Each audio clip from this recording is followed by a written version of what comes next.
Greetings! Shabbat Shalom. I'm wearing my Disney tie today. A little bit of levity from the Levite. But that has to do with the fact that this is the Sabbath before Purim. When I'm giving this talk, this is March 7th on the Roman calendar, March 7th of 2020.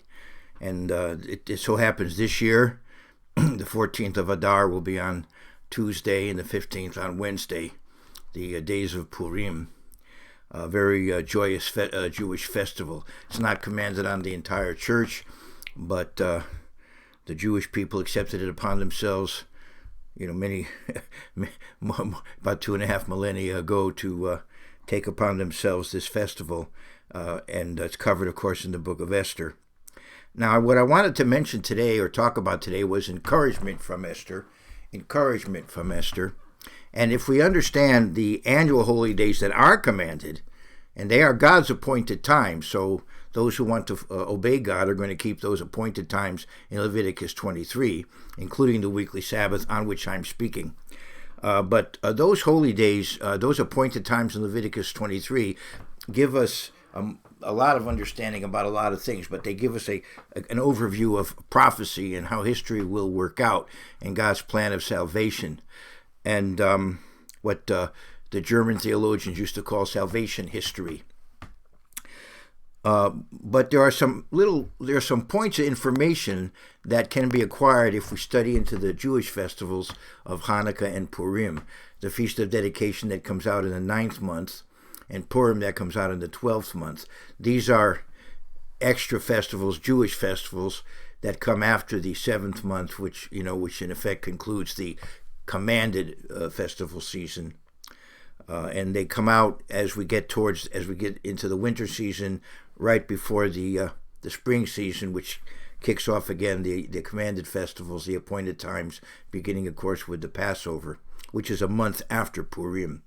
So the festival of Hanukkah does also give us some, if we study it, if we study the background of it and why Jews observe it, it gives us a foreshadowing of events that will occur right before the coming of Jesus Christ, that final climactic tribulation period, and the events that will, in effect, begin that period. And so there's a lot of insights that we can gain prophetically. In fact, we're told, in Matthew 24 and verse 15, that when you see the abomination and whoso reads, let him understand, and so forth. So, in other words, by understanding the historical background of Hanukkah, we get insight, a very important insight into end-time events. And when we come to Purim, again, if we study the book of Esther, if we remind ourselves a month before Passover, Jews around the world are celebrating Purim, and the church of God's church decides that's a good time to look into the book of Esther, there are some insights there, again, which fill in the picture of end-time prophecy and even beyond. For example, if you get to Revelation 20, if you come to Revelation 20, you find that after the millennium, even after the millennium, or towards the end, I guess you could say, towards the end of the millennium, there's one final war. And that is really the war to end all wars, which, Woodrow Wilson hoped the First World War would be. But the final war to end all wars comes in Revelation 20. So we can be grateful that our great-great-grandchildren won't have to be looking forward to Star Wars and, intergalactic wars and all the rest of it. Wars will end. But the final war comes at the end of the millennium. And I go to verse... I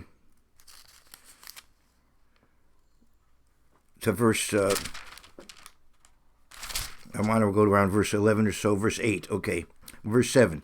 Now when the 1,000 years have expired, Satan will be released from his prison. So he's been imprisoned. He's been nullified. The demons have been without power, and Satan, their head, they've been without power for about 1,000 years.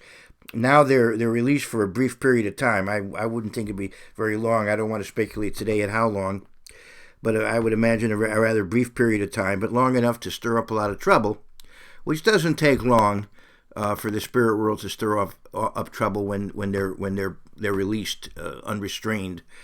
Verse 7. Now when the 1,000 years have expired, Satan will be released from his prison, and will go out to deceive the nations which are in the four corners of the earth, Gog and Magog. Now, why should that be? Well, they may be more vulnerable to insurrection because the center of the world is Jerusalem. That's where the focus is, where Christ is ruling from, and the people of Israel have a certain role as the example nation and so on. And so maybe those on the far end, feel that maybe why aren't they the chief nation?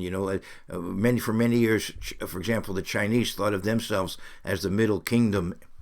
So in any case, we have the Gog and Magog that are stirred up, but it isn't just Gog and Magog. I think that they are maybe the core of the rebellion, and also in a sense symbolic of the rebellion. Because there's an earlier Gog and Magog talked about in Ezekiel 38, which I'll get to later. In other words, as the millennium begins, we have a Gog and Magog trouble. So now, as the millennium ends, we have a Gog and Magog trouble. And I think it's also symbolic of any of those who oppose Jesus Christ at the end after Satan stirs them up. Because it talks about the four corners of the earth here. And we'll go out to deceive the nations which are on the four corners of the earth, Gog and Magog. So they're just typical. To gather them together to battle, whose number is as the sand of the sea. So quite a vast army, but yet God, of course, is omnipotent, and he dispatches with them rather quickly. And that's the end of that. And that's, of course, what happened in Ezekiel 38. A major force comes down, and God just deals with them miraculously and takes care of them. Now, Gog and Magog, John works with Hebrew and Greek, and he works with numerical values. That seems to be John's bent, and I really identify with that personally. And when you look at Gog and Magog in the Hebrew, it equals 70 numerically, what we call gematria. And Gog and Magog equals 70. So symbolically, Gog and Magog represent the 70 nations of the world. That is to say, any of those of the nations of the world, who oppose the rule of Jesus Christ and the saints. So symbolically, the 70 stands for in effect, the Gentiles who, for whatever reason, are not yet, well, I know the reason. They're stirred up by Satan and his demons, and unfortunately, they fall for it. They don't resist sufficiently, and they don't overcome, and so they fall for it, and they become rebellious, and they seek to invade. And in verse 9, they're dealt with, they're conquered. The saints, of course, are triumphant. And that's the end of it. Then we have a white throne period after the millennium. And in this white throne period, all who've lived and died, who have not yet made their decision as to whether they're going to accept the kingdom of God, they have their opportunity to live a life in an ideal world and without Satan and his demons, and to make the right choice that most of them will make. And, those who are incorrigible will, of course, then be annihilated. And that's the end. That, of course, is a summary of the rest of this chapter. And so the book of Esther, in effect, reminds us of that, because it comes after the Holy Day sequence and after even the Feast of Dedication. It's the final major historical event in a sense of the ecclesiastical year. Comes in the 12th month of the ecclesiastical year, comes in the winter, near the spring, near the time when we're going to have the festival of unleavened bread. And so it sort of ties it all together. It shows that here we have this attempt by Haman to just destroy God's people, but yet God's people wind up not only annihilating Haman's people, but actually they wind up in a very privileged position. Yes, it is not the millennium. The Medo-Persian Empire is still in charge, but the Jews, for a while at least, are a privileged class within that empire. So they wind up, from the depths of despair to the heights of joy. And so, as I said, it is foreshadowing this final victory of the saints over Satan and his demonic forces, which pretty much, as I said, which is going to be the actual war to end all wars. And the book of Esther, in effect, foreshadows that as the final dot on the I, crossing of the T, as we finish the year and we read about the triumph of God's people a month before Passover. Now, there's some interesting connections between the book of Esther and the book of Ezekiel, which talks about the Gog and Magog struggle at the beginning of the millennium, which foreshadowed this final one. I hope you're all still with me. I haven't lost you. I believe there are two Gog and Magog situations, this final one and an earlier one about 1,000 years earlier. I want to go to Psalm 120. You have 15 Psalms here, which traditionally are associated with the season of the Festival of Tabernacles, the Pilgrimage Festival of Tabernacles. And a great Bible scholar who I greatly respect, he's no longer alive, but he did recognize my ministry. He was one of those who ordained me, laid hands on me back on June 5th, 1984, and he always recognized my ministry, and we always had a wonderful relationship. A lot of ups and downs occurred politically in the organizations that, considered themselves part of God's church, but he remained consistently with me, and I remained consistently his friend and disciple in a way. But anyway, we go to Psalm 120, and here's the point I'm bringing out, that this scholar believed that if we look at these 15 Psalms, they might be a foreshadowing of the first 15 years of the millennium. We have the principle in the Bible of a day for a year in prophecy. Numbers 4:34, Ezekiel, Numbers 14:34, and Ezekiel 4:6. We have the principle of a day for a year in prophecy. And it may very well be that if you think of the Festival of Trumpets as the beginning of the judgment period, that is to say, we have 7 trumpets.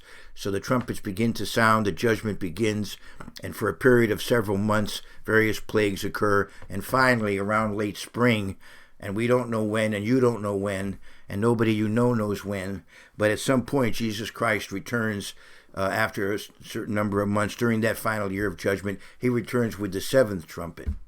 There are 7 of them. And so we don't know his time of his return, but it's at the time of the 7th trumpet. It's during that year of judgment. And then officially the millennium would begin, in the autumn of the next year. That would be then the beginning of the millennium. But it may be, if we think of a day for a year, that Satan's influence on the world will not just totally disappear, that initially Jesus Christ returns to Jerusalem. He rules initially over the Middle East. We see Isaiah 19, and he regathers Israel and rules over the Middle East. And it may be that some parts of the world still remain under satanic influence. And maybe it's that 10th year. The Day of Atonement is the 10th day of the 7th month. Maybe it pictures now the 10th year when Satan is put away. And then we have zero influence of the satanic forces, the demonic forces, what we think of as human nature, which is really an external force that makes us worse than really we ought to be. So that will be removed, and it may be 10 years into the millennium when that happens. It's speculation. Let's look at Psalm 120. In my distress I cried to the Eternal, and he heard me. Deliver my soul, O Eternal, from lying lips and from a deceitful tongue. What shall be given to you, or what shall be done to you, you false tongue? Sharp arrows of the warrior with coals of the broom tree. Woe is me that I dwell in Meshech. Here again we have Meshech. Later on, they become an issue, as we'll see. Woe is me that I dwell in Meshech, that I dwell among the tents of Kedar.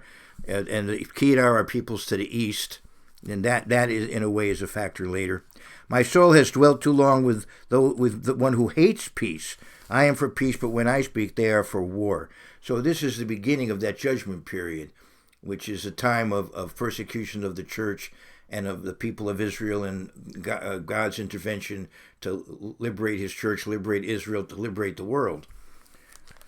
Now, if we go 5 years in, if we think about a day for a year, and we go 5 years in, we come to the 5th Psalm in this sequence, Psalm 124.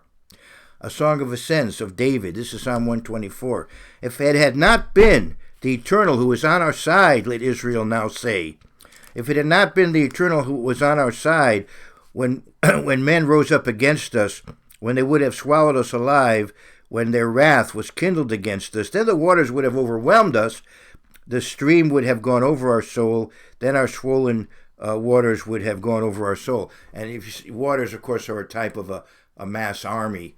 You see that in parts of the Bible, such as Revelation 12 and other. There are places where the turbulent, the thundering waters are a type of masses of soldiers. Blessed be the eternal, or at least masses of people, and could be interpreted as an armies coming against people, as waters come over and try to overflow and flood. Blessed be the eternal, who has not given us as prey to their teeth. Our soul has escaped as a bird from the snare of the fowlers. The snare is broken, and we have escaped. Our help is in the name of the eternal, who made heaven and earth. So a great deliverance is being pictured here, supernatural deliverance of Israel. And this is perhaps in the 5th year of the millennium, and this would represent a post-millennial invasion of Israel that God takes care of. And I believe this is the Ezekiel 38 invasion, the first Gog and Magog invasion. And that's probably why it happens, because Satan has not been totally put out of commission until the 10th year. That's speculation. But I want to go to Ezekiel 36. Ezekiel 36 is a millennial prophecy. Now, I agree that the restoration of the Jewish state is a miraculous, prophetic type, biblical type of event. I don't take away from it, but it's not the whole story. And Ezekiel 36 is a millennial prophecy. What is happening in Israel today is I would say just the first step, as it were. Because if you look at Israel today, it is not what God intends Israel to be. And, I say that, with great, what can I say, with disappointment. I realize none of us measure up to what we should be, but the nation of Israel is far from what God intended for it to be when he gathered together Israel on Mount Sinai and gave them the Sinaitic covenant. The remnant today, the house of Judah, who live in the land of Israel today, unfortunately, are, as a nation as a whole, are far from that. If you follow events over there and the cultural climate over there, you know what I'm talking about. And I certainly admire greatly those who are God-fearing people over there, but unfortunately, too many are not. I want to go to Ezekiel 36, and here he says, verse 25, I will sprinkle clean water on you, and you shall be clean. I will cleanse you from all your filthiness and from all your idols. I will give you a new heart and put a new spirit within you. Now that sounds like conversion, and that doesn't sound like what Israel is today, frankly. The house of Judah, the nation of Israel, Medinat Yisrael, the Jewish state. I will give you a new heart and put a new spirit within you. I will take the heart of stone out of your flesh and give you a heart of flesh. I will put my spirit within you and cleanse you, and cause you to walk in my statutes, and you will keep my judgments and do them. Then you shall dwell in the land that I gave to your fathers. You shall be my people, and I will be your God. So that ultimately is yet ahead. This is a millennial prophecy. Now, when you go to Ezekiel 37, then you think, all right, that's great for the people who live in that time. But what about those who lived and died before the millennium? And that's what, of course, Ezekiel 37 is about. Verse 11 of Ezekiel 37. He talks, this is the valley of the dry bones and the resurrection. Now again, I do understand that this could poetically be taken in a certain sense as a prophecy of what happened to the Jews, a remnant of Israel, the house of Judah, the southern kingdom, what happened in recent years. We had a third of the Jewish people destroyed within just a short period of time. We had what is popularly known as the Holocaust. And Menachem Begin invented a term. I think he presented this to President Carter. We talk about the term decimated. He said our people were tertiated. 1/3 of our people were destroyed.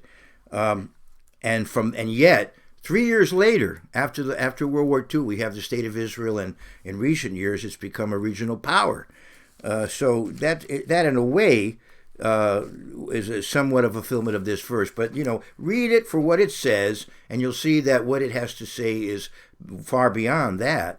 It's talking about the fact of the resurrection of those Israelites who don't live at the time when Jesus Christ returns. They've lived and died before that time. What hope is there for them? Well, the hope is, as we understand, the resurrection. And that's what Ezekiel 37 is talking about. And so it is looking forward to that period I mentioned earlier, the white throne judgment. Verse 11, then he said to me, Son of man, these bones are the whole house of Israel. They indeed say, our bones are dry, our hope is lost, and we ourselves are cut off. This is poetically what they're saying, like the blood of Abel that cried out in Genesis 4. Therefore prophesy and say to them, thus says the Lord eternal, behold, all my people, I will open your graves, and cause you to come up from your graves, and bring you into the land of Israel. Then you shall know that I am the eternal, when I have opened your graves, O my people, and brought you up from your graves. I will put my spirit in you, and you shall live, and I will place you in your own land. Then you shall know that I, the eternal, have spoken it and performed it, says the eternal. Yahweh, Adonai, Hashem. So this is, again, a way of tying up the loose ends. We've had the millennium, and now we see that those who don't live into the millennium have the opportunity to be resurrected and to live during that great white throne judgment period. And that, of course, includes, if you put all the Bible together, many other verses, it includes not just Israel, but the whole world. But now we go to Ezekiel 38, and we do find that it would seem that at the beginning of the millennium, a regathered Israel is invaded by a force, to the north and east. Now the word of the Eternal came to me, saying, Son of man, set your face against Gog, the land of Magog, the prince of Rosh, Meshech, and Tubal, and prophesy against him. Now I want to mention that if you look at these chapters, they do tie in very much with the book of Esther. And the book of Esther, as I said, is picturing, in effect, a final battle and a triumph of God's church, and it comes at the end of the ecclesiastical year to encourage us before the days of unleavened bread. For example, let's go to the book of Esther and see some of these parallels with Ezekiel. I go to Esther 1, and here we have the Medo-Persian Empire. And you're going to see that that region, the Persians are mentioned in Ezekiel 38. We have the Medo-Persian Empire in Esther 1:1. Now it came to pass in the days of Ahasuerus, this was the Ahasuerus who reigned over 127 provinces from Ethiopia to Ethiopia, Mehodu Viat Cush. And Cush comes up, Ethiopia comes up in Ezekiel 38. So now let's go to chapter 3. And here we have the villain of the account, Haman Ha'agagi, Haman the Agagite. Esther 3:1. After these things, King Ahasuerus promoted Haman, the son of Hammedatha the Agagite, and advanced him and set his seat above all the princes who were with him. And you find that mentioned again in the 9th chapter, in the 24th verse. Let's go there. Esther 9:24, because Haman, the son of Hammedatha the Agagite, the enemy of the Jews, had plotted against the Jews to annihilate them, and had cast Pur, that is the lot, to consume them and destroy them. But of course the opposite occurred. We have a miraculous victory. So we have Haman Ha'agagi, and you'll see that it's very much like the valley where the Israelites bury the forces of Gog and Magog. They have a valley called Hamon Gog. It sounds just like Haman Ha'agagi, very much the same. So somebody reading the Bible in the Hebrew would see that connection. I want to show you another connection in Esther 9 and verse 11. Here we have the people of Shushan, or Susa, the capital or one of the capitals of the Medo-Persian Empire. They took an extra day to deal with their enemies, and that resulted in the second day of Purim. The unwalled cities And, most cities in the world today are unwalled. So Purim is celebrated by most cities, on the 14th of Adar. But in Yerushalayim, in Jerusalem, which is traditionally a walled city, they observe the 15th of Adar as the major day, which we call, we diaspora Jews call Shushan Purim. It's the Purim of Susa. So anyway, let's take a look at verse 11. Am I in? I'm sorry. I need to be in Esther. No, I'm where I need to be. Esther 9:11. Okay.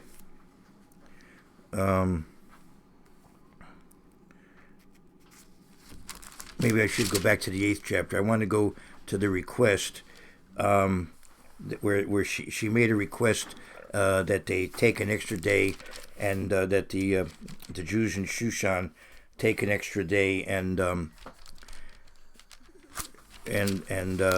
actually, instead of okay, yeah, here we go. Verse 15 of Esther 9. And the Jews who were in Shushan gathered together again on the 14th day of the month of Adar. I'm in Esther 9:15. The 14th day of the month of Adar, and killed 300 men at Shushan, but they did not lay a hand on the plunder. So this was a war of self-defense. It was not a rampage like what Haman wanted to do to them. No, it was self-defense. And so it says in verse 17. I'm going down to verse 17. This was on the 13th day of the month of Adar that they wanted to kill the Jews, and on the 14th day they rested and made a day of feasting and gladness. So having defended themselves on the 13th day of Adar, the 14th day became Purim. But for the Jews in Shushan, they had an extra day of defending themselves, so their Purim was on the 15th. But the Jews who were at Shushan assembled together on the 13th day, as well as on the 14th, and on the 15th of the month they rested and made it a day of feasting and gladness. Now I want to go to verse 19. Therefore the Jews of the villages who dwelt in the unwalled towns celebrated the 14th of the month of Adar with gladness and feasting as a holiday, and for sending presents one to another. Isn't it interesting? You see here villages, unwalled towns. Where do you see that language? In Ezekiel 38. So you see there's a tie-in there, because the book of Esther, which is, as I said, the events occur in the 12th month, a month before the days of unleavened bread. So it's like, in effect, the final dotting of the I, crossing of the T, showing that ultimately there is a final battle as the millennium begins, and then at the end, but God is the winner. As I said, there's some tie-ins there in the way the language is expressed. So now I want to go back to Ezekiel 38. I want to go to the 11th verse of Ezekiel 38 when I get there.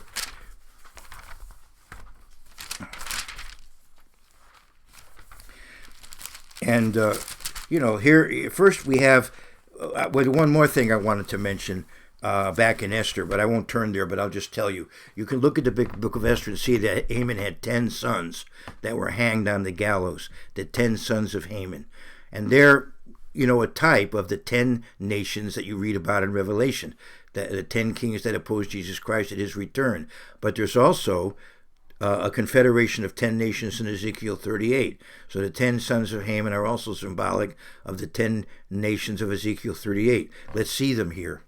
I already talked about Ethiopia and India. Let's go to Ezekiel 38.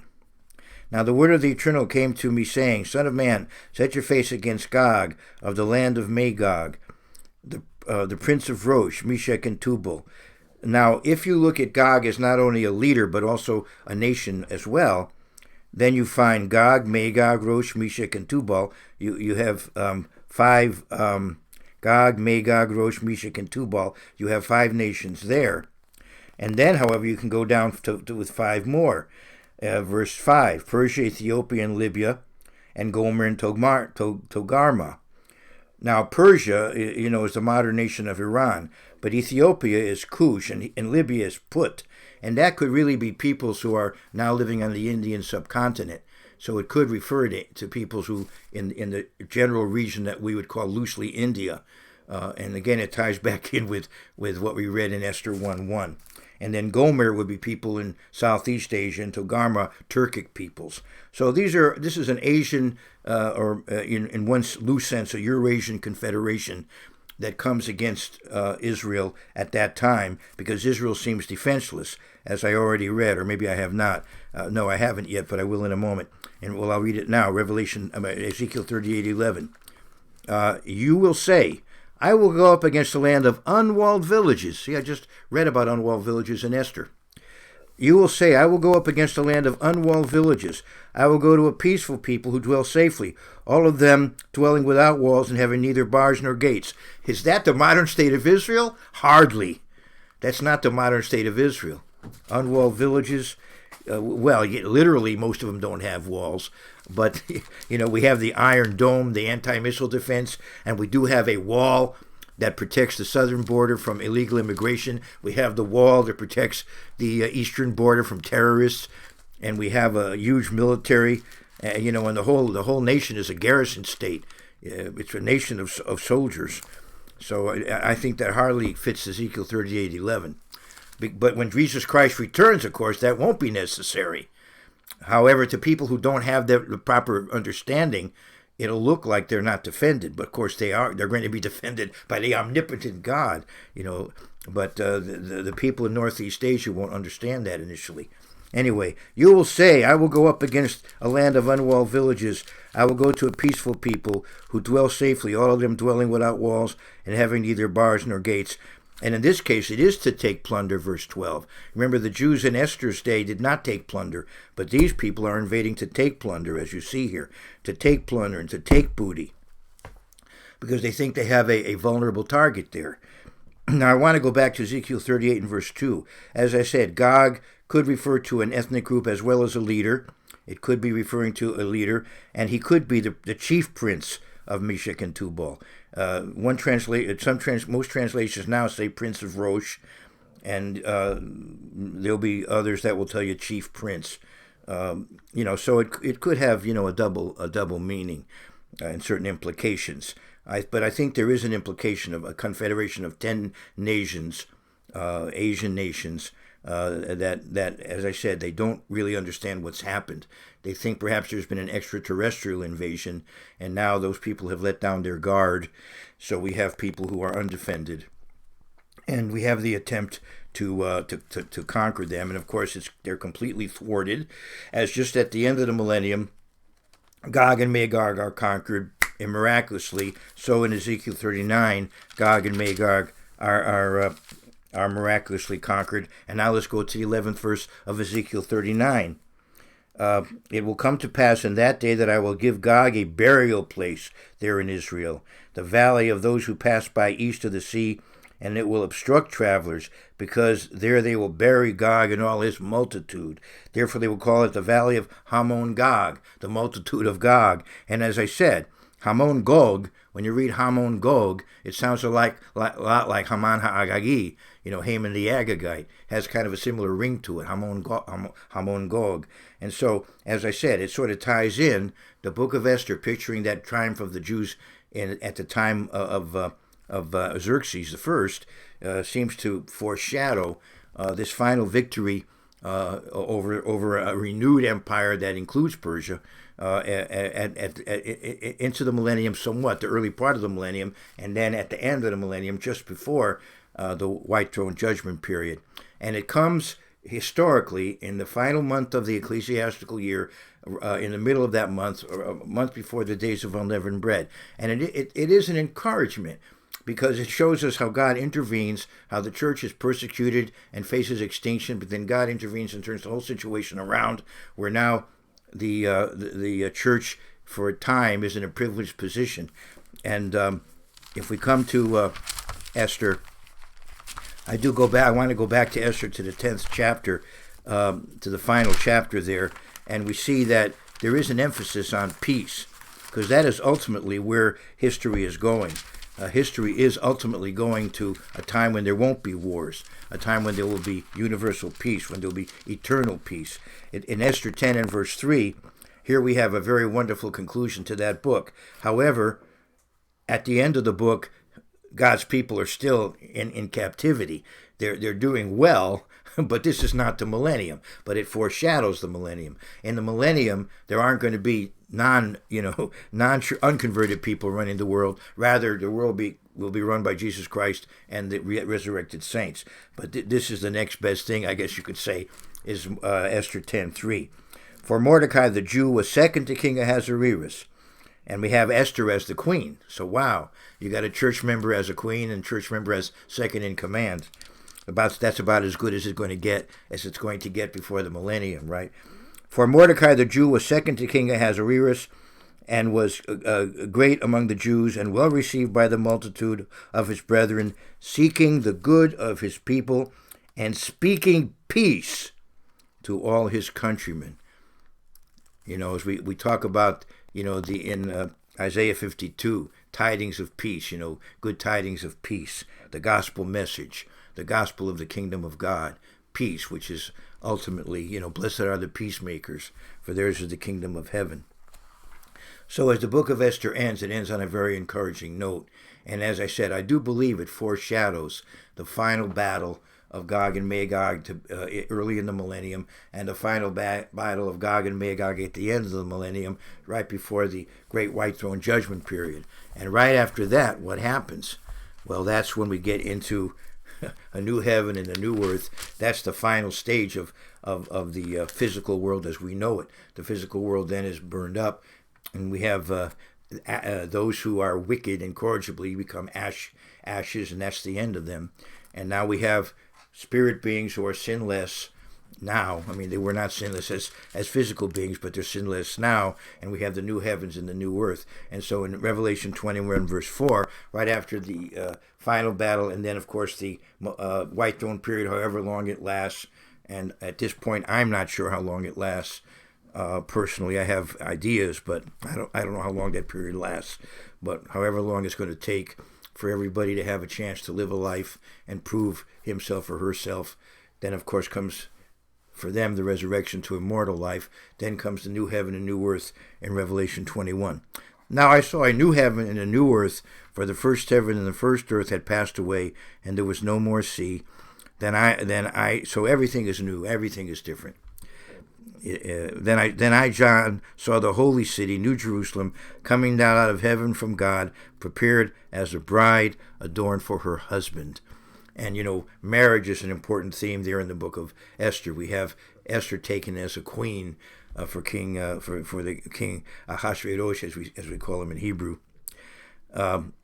And I heard a loud voice from heaven saying, Behold, the tabernacle of God is with men, and he will dwell with them, and they will be his people. God himself will be with them and be their God. So God will always be God, and we will be his children, but we will be resurrected humans. So we have God, and then we have the resurrected humans who share eternity with him as his children. And God will wipe away every tear from their eyes. There shall be no more death, nor sorrow, nor crying. There shall be no more pain, for the former things have passed away. And so these are thoughts that can come into mind if we read the book of Esther a month before the days of unleavened bread, thinking that Esther does foreshadow a final battle against evil, which of course God wins. And then of course we have then the rule of Jesus Christ and the resurrected saints. The rule is challenged at the end of the millennium. Once again, God is victorious. A final war, which is the end of all wars. Then we have the new heavens and the new earth. So I think that all ties in, that the book of Esther does trigger these thoughts. And so we do have encouragement from Esther. All the best to you and yours.